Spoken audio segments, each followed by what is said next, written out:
2013ஆம் ஆண்டு உயர் பாதுகாப்பு வலயமாக 6376 ஏக்கர் நிலப்பகுதி வர்த்தமானியில் பிரசுரிக்கப்பட்டிருந்தது.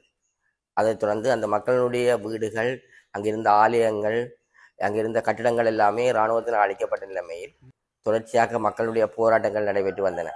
அதைத் தொடர்ந்து மக்கள் தங்களுடைய 2276 பேர் தங்களுடைய வழக்குகளை உயர் நீதிமன்றத்தில் தாக்கல் செய்திருந்தார்கள். அந்த வழக்கு இன்றும் நடைபெற்று வருகின்றது.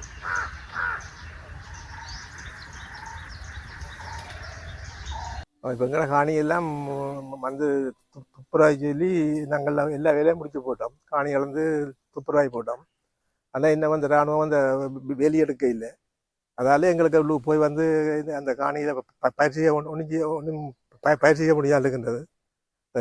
வேலி வெட்டி விட்டால் தான் நாங்கள் ஏதாவது அதுக்குள்ள செய்யக்கூடிய மாதிரி இருக்கும்.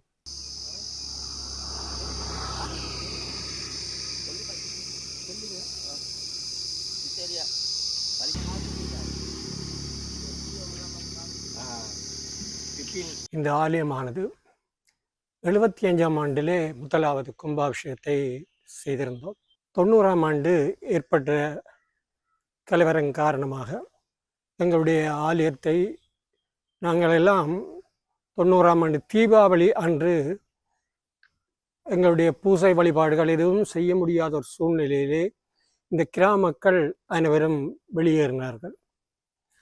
அன்றிலிருந்து இன்று வரை எங்களுடைய ஆலயம் இராணுவத்தினுடைய கட்டுப்பாட்டில் இருக்கின்றது. இந்த இராணுவத்தினர் வேண்டிக் கொண்டார்கள், சுற்றி வர முள்வேலி அமைத்து தந்தால் நாங்கள் அந்த பாதை ஊடாக எங்களுடைய இந்த வழிபாட்டை செய்யக்கூடியதாக இருக்கும் என்று கூறியிருந்தார்கள்.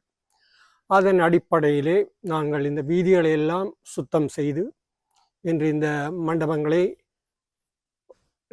சூழ நிறைய மரங்கள் எல்லாம் வளர்ந்து மேல் கோபிசங்கள் எல்லாம் உடைந்து சேதமான ஒரு நிலையில் இருந்து நாங்கள் அவற்றையெல்லாம் இந்த ஆலயத்தை பாதுகாக்கின்ற ஒரு நோக்கமாக எங்களுடைய ஆலயத்திற்குள்ளே வளர்ந்திருந்த பெரிய மரங்களெல்லாம் துண்டம் போட்டு அவற்றை அகற்றி இந்த நிலையிலே இப்பொழுது இருக்கின்றது.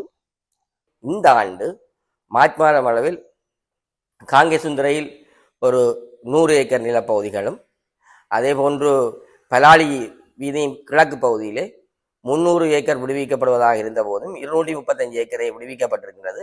அந்த 235 ஏக்கர் விடுவிக்கப்பட்டாலும் இன்னும் அந்த இராணுவ உயர் பாதுகாப்பு வேலி அகற்றப்படாமல் இருப்பது மக்களுக்கு துயரம். ஏனென்றால் அந்த இல்லங்களில் மக்கள் மீள்குடியேறுவதற்கு அல்லது அவர்களுடைய விவசாய நடவடிக்கைகள் செய்வதற்கு அந்த மக்களுக்கு அங்கு சென்று தங்களுடைய செயற்பாடுகளை ஈடுபடுத்துவதற்கான பாதுகாப்பின்மை அல்லது அவர்களுடைய செல்வதற்கு வீதி அவர்களுடைய இராணுவத்தினுடைய வேலி தடையாக இருப்பது தொடர்ச்சியாக அந்த வேலி அகற்றுமாறு கூறப்பட்ட போதும் இதுவரை அகற்றப்படாமல் இருக்கின்றது.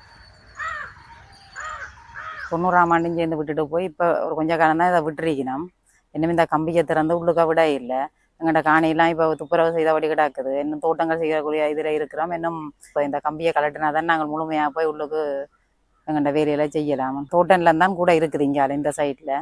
இப்போ விட்டால் எங்களுக்கு ஒரு இதுதானே தோட்டம் செய்கிறதுக்கு இதாக இருக்கும். எங்களுக்கு ஒரு ஆசை தானே. என்ன 90ஆம் ஆண்டுலேருந்து விட்டுட்டு போனாங்களோ அந்த தோட்டங்களை செய்து ஆடு மாடுகள் வளர்க்குறதுக்கு எல்லாம் எங்களுக்கு ஏற்ற இடமான்ட்டு ஒரு ஆசையாக தான் வந்து கிட்டவே இருக்கிறோம். என்ன அது மாதிரி இந்த கம்பியை கலட்டினா தானே சொல்லலாம் முழுக்க எங்கள்கிட்ட கைக்கு வந்துட்டு. அதே போன்று பலாலி வடக்கிலே முகாம்களில் இருக்கின்ற மக்களுக்கு குடியேற்றம் நடைபெற்ற போதும் அவர்களுக்குரிய மின்சார வசதிகளோ அல்லது பாதை வசதிகளோ இன்னும் செய்து கொடுக்கப்படாமல் இருப்பதும் அவர்கள் தங்களுடைய பிள்ளைகளை அருகில் உள்ள பாடசாலையை கல்வி கற்பதற்கு அந்த பிள்ளைகள் கற்பதற்கான வசதிகளும் இல்லாமல் இருக்கின்றது. பெரும் துயராக இருக்கின்றது.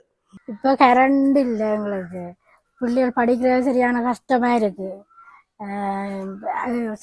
சாட்சிகள் எல்லாம் சரியான கஷ்டம். அங்கே ஆட்டியம் வீட்டில் கொண்டே போடுறது, போட்டுட்டு அந்த லைட்டை கொண்டு வந்தால் நீங்கள் போட்டு பிள்ளைகள் படிக்கிறது. அதுவும் சில நேரம் அங்கே ஆட்டியம் வீட்டை போட இந்த நேரம் விட மாட்டினான் தானே. இந்த மக்களுடைய மீள்குடியேற்றம் என்றது இன்றைக்கு ஒரு எட்டாக்கனியாக இருக்கின்றது. இன்னும் கிட்டத்தட்ட 2300 ஏக்கருக்கு மேற்பட்ட நிலங்கள் விடுவிக்கப்பட வேண்டிய நிலைமையில் இந்த மக்கள் தொடர்ச்சியாக தங்களுடைய நிலங்கள் விடுவிக்கப்பட வேண்டும் என கூறப்பட்ட நிலைமையில் குறிப்பாக பலாலி வீதியின் கிழக்கு பகுதியிலே குறிப்பாக 686 ஏக்கருக்கு மேற்பட்ட நிலங்கள் விடுவிக்கப்பட வேண்டிய நிலைமையில் கடந்த மார்ச் 22ஆம் தேதி ரணில் விக்ரமசிங்கே இங்கு வரும்போது 235 ஏக்கர் விடுவிக்கப்பட்டிருந்த போதும் மிகுதியாக உள்ள 400 ஏக்கர்கள் இன்னும் விடுவிக்கப்படவில்லை.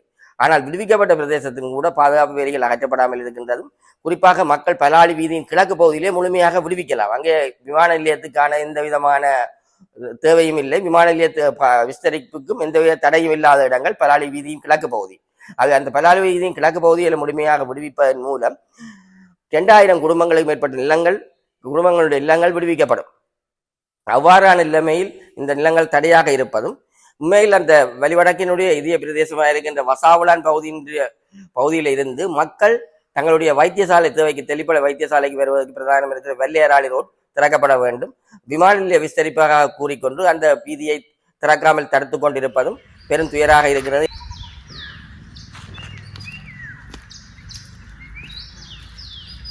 உண்மையில் இந்த மக்கள் தங்களுடைய ஜனாதிபதி தேர்தலுக்கு முன்னர் இந்த இனங்கள் விடுவிக்கப்படும் என எதிர்பார்த்திருந்தார்கள்.